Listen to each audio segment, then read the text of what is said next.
அவர்கள் இங்கே தங்கியிருப்பதனால அவர்களை வந்து தேடி இப்போ சிபிஎஸ்இ ரைடுகள் நடந்து கொண்டிருக்குது.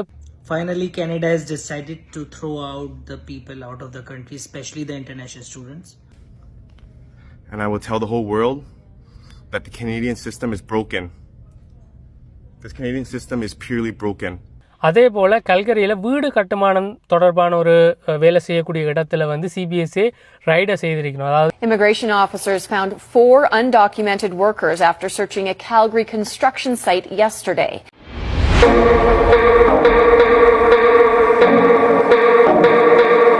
அனைவருக்கும் வணக்கம் மற்றும் ஒரு புதிய வீடியோவில் சந்திப்பது மிக மகிழ்ச்சி. கடந்த வீடியோவின் நிறைவில் நான் சொல்லியிருந்தேன் கனடாவில் வாரம் ஒன்றுக்கு 400 நபர்கள் படி கனடாவிலிருந்து நாடு கடத்தப்பட்டு கொண்டிருக்கிறார்கள் என்று.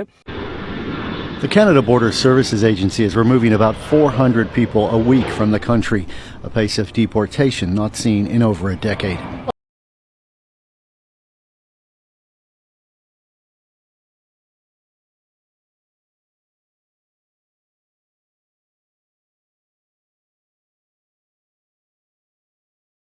சிபிஎஸ்இ என்று சொல்லக்கூடிய கனடா போர்டர் சர்வீசஸ் ஏஜென்சி வந்து வருடம் ஒன்றுக்கு 20,000 தொடக்கம் 22,000 நபர்கள் வரை கனடாவிலிருந்து நாடு கடத்த திட்டம் போட்டிருக்கிறார்கள் என்றதை நான் ஏற்கனவே கூறியிருந்தேன். நான் சில சமூக வலைத்தளங்களில் இருந்து அந்த காணொலிகள் எடுத்திருக்கிறேன் டிபோர்டேஷன் நடந்து கொண்டிருக்கிற சம்பந்தமாக. இந்த வீடியோ தொடங்குவதற்கு முன்னால் இந்த வீடியோ லைக் செய்துவிட்டு பாருங்கள். என்னுடைய சேனலுக்கு இதுதான் நீங்கள் முதல் தடவையாக வாரீங்களா என்னுடைய சேனலை சப்ஸ்கிரைப் செய்துவிட்டு பாருங்கள். இன்றைய தினம் வெளியான செய்திகளின்படி 974 நைஜீரிய நாட்டைச் சேர்ந்த பிரஜைகள் வந்து இந்த நாடு கடத்தலை வந்து எதிர்கொண்டிருக்கிறார்கள். அவருடைய அந்த டிபோர்டேஷன் ஆர்டர் வந்து இப்போது நடந்து கொண்டிருக்கின்றன.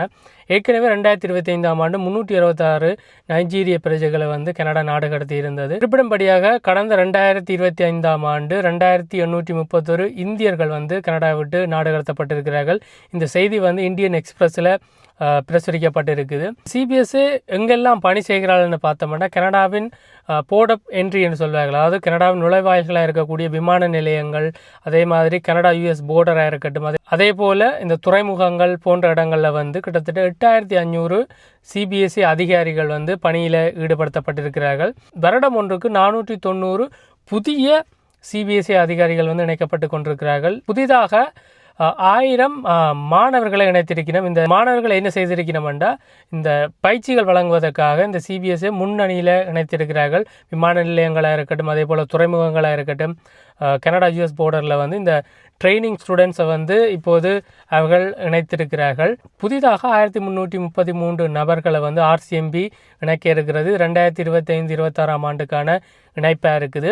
ஆர்சிஎம்பி என்னென்னு பார்த்தோம்னா கனடியன் ரோயல் மவுண்டட் போலீஸ்ன்னு சொல்வார்கள். இவர்களால் கனடாவில் நடக்கக்கூடிய இந்த குற்றச் செயல்கள் மற்றது இந்த போதைப்பொருள் கடத்தக்கூடிய கும்பங்கள் இவை எல்லாத்தையும் கண்டறிந்து அவர்களை கைது செய்கிற ஒரு அமைப்பாக இருக்குது. இவர்களில் மொத்தமாக 33,000 நபர்கள் இருக்கிறோம். அப்போ இந்த சிபிஎஸ்இ என்றது வேறு, ஆர்சிஎம்பி என்றது வேறு. ஆனால் இவர்கள் 2 பேருமே சேர்ந்து இணைந்து செயற்படுவார்கள் என்பதுதான் உண்மை. ஆபத்தான நபர்களை டிபோர்டேஷன் செய்கிறக்கு உதவுவார்கள். அதே மாதிரி ஜாயிண்ட் ஆப்ரேஷன் செய்வார்கள். அதாவது கனடாவுக்குள்ள ஒரு இல்லீகலான ஒரு குற்றச்செயல் செய்கிற ஒரு நபர்கள் தங்கியிருக்கணும்டா அவர்களை வந்து இந்த ஆர்சிஎம்பி கைது செய்வார்கள். அவர்களோட உதவியோட சிபிஎஸ்இ வந்து அவர்களை நாடு கடத்துவார்கள். அப்போ இவர்கள் வந்து இந்த ஜாயிண்ட் ஆப்ரேஷனும் செய்வார்கள். நான் ஏற்கனவே கடந்த வருடம் ஒரு நடுப்பகுதியில் ஒரு வீடியோ போட்டிருந்தேன். கனடாவில் கிட்டத்தட்ட 25 லட்சம் மக்களுக்கிட்ட நாடு கடத்தப்படுறதுக்கான அபாயத்தில் இருக்கணும்ண்டு மாணவ விசால வந்த நபர்கள் கூட நாடு கடத்தப்படலாம்னு ஒரு வீடியோ போட்டிருந்தேன். நான் இதில் உங்களுக்கு தரப்போகிற இந்த காணொலிகள் வந்து சமூக ஊடக தளங்களில் நான் பெற்றுக்கொண்ட காணொலிகள். நேற்றைய தினம் பிரான்ஸில் இருந்து கல்கரிக்கு ஒரு விமானம் வந்தது. அந்த விமானத்தில் பயணிகள் எல்லாருமே இருக்கிறோம். அந்த பயணிகள் எல்லாருமே கீழே இறங்குவதற்கு முன்னராக சிபிஎஸ்இ அதிகாரிகள் அந்த விமானத்துக்குள்ளே போய் எல்லாருடைய கடவுச்சீட்டையுமே வந்து பரிசோதித்த பின் செல்கிறார்கள்.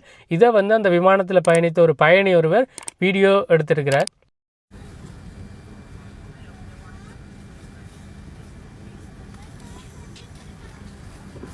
அதே போல் கல்கரியில் வீடு கட்டுமானம் தொடர்பான ஒரு வேலை செய்யக்கூடிய இடத்துல வந்து சிபிஎஸ்இ ரைடை செய்திருக்கணும். அதாவது இந்த பரிசோதனைகளை செய்த வேளையில் 4 நபர்கள் வந்து இல்லீகலாக அந்த இடத்துல விசா இல்லாமல் வேலை செய்கிறார்கள்ன்றது வந்து அவர்களுக்கு தெரிய வந்திருக்கு.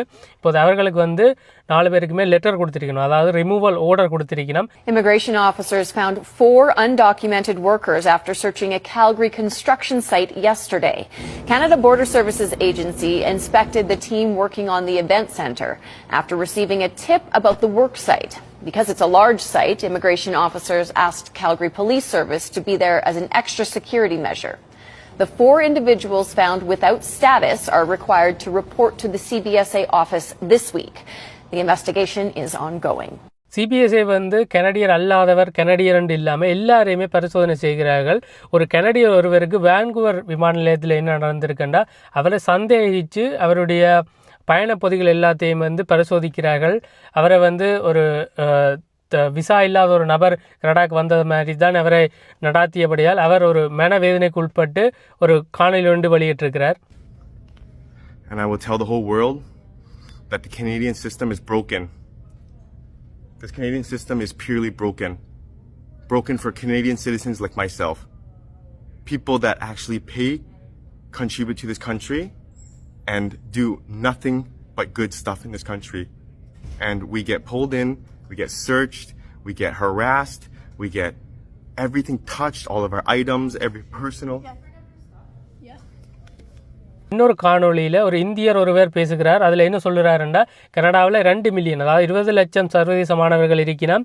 அவங்க எல்லாருக்குமே கனடா பிஆர் வழங்க திட்டமிடவில்லை. இந்த அரசாங்கம் இன்னும் புதிதாக 500 சிபிஎஸ்ஏ அதிகாரிகளை இணைத்துள்ளதாகவும் அவருடைய கருத்தை தெரிவித்திருக்கிறார். Finally, Canada has decided to throw out the people out of the country, especially the international students. Unfortunately, 2 million international students who are in this country, Canada has no plans of giving them a PR. Points are not coming down. LMIA points are removed.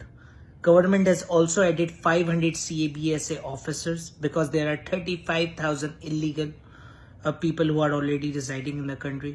So they are added so they can be deported.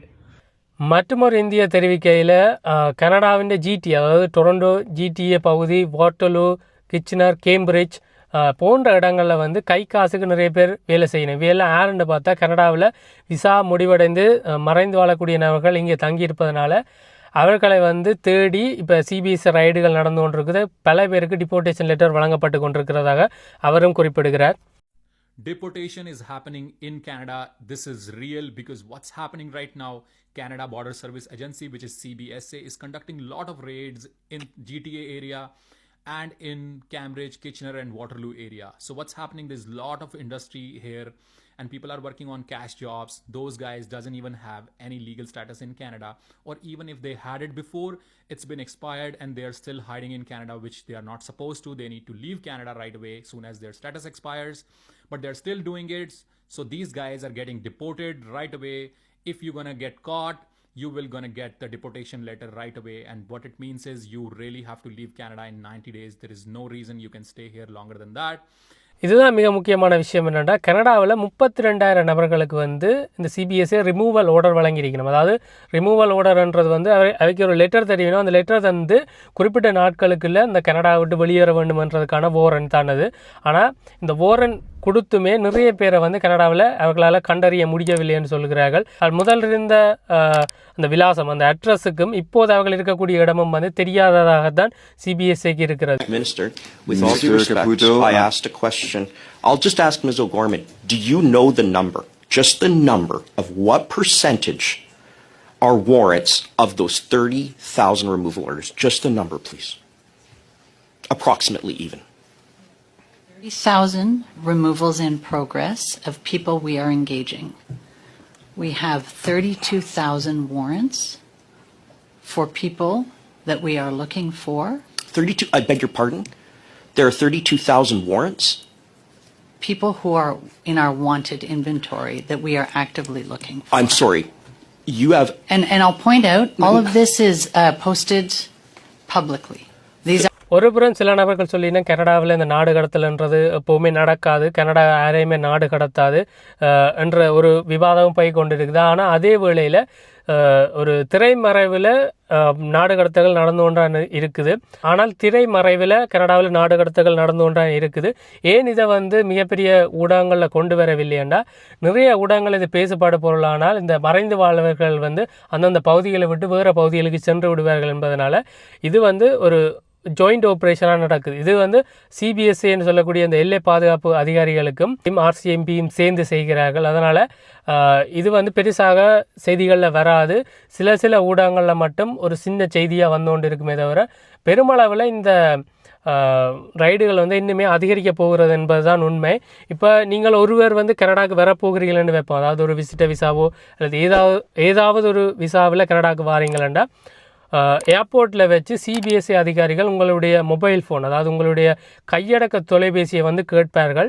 அவர்களுக்கு அந்த அதிகாரம் இருக்குது, நீங்கள் கட்டாயம் கொடுக்கத்தான் வேணும். Border officers have a lot of power to refuse visitors. They can even look through your phone if they're suspicious about your purpose of visit, but they don't get full access. Before the officers check your phone, they have to disable the network and put your phone on airplane mode. This means they can only access data that is stored in your phone. They can't check anything that requires a network connection. That means they can't check banking info, social media data, and emails not stored on your phone. Keep this in mind when you're traveling to Canada. அப்படி நீங்கள் அந்த கையடக்க தொலைபேசியை கொடுக்காவிட்டால் அவர்கள் உங்களிடமிருந்து அந்த கையடக்க தொலைபேசியை பறிமுதல் செய்ய முடியும் அல்லது உங்களை டிடெயின் செய்ய முடியும், அதாவது உங்களை தடுப்பு காவலில் வைக்க முடியும். Border officers are legally allowed to search your phone and other electronic devices. If you refuse, they can seize your device and in some cases put you in detention. முதலாக அந்த தொலைபேசியை பெற்றுக்கொள்ளும் அந்த சிபிஎஸ்இ அதிகாரி என்ன செய்வார்னா, அவருடைய கையடக்க தொலைபேசியினுடைய நெட்வொர்க் இருக்குதானே அதை வந்து துண்டிப்பு செய்வார். அதன் பின்னராக இந்த ஏரோப்ளைன் மோடுன்னு சொல்வார்கள், அதை ஒன் செய்து விட்டால் யாருமே உங்களுக்கு கால் செய்ய முடியாது. அதே போல் உங்களால் யாரோடையும் பேச முடியாது, உங்களுக்கு எந்த விதமான தகவல்களும் வராது. அவர் என்ன செய்வார்ண்டா, இமெயில்ஸை போய் பார்ப்பார்.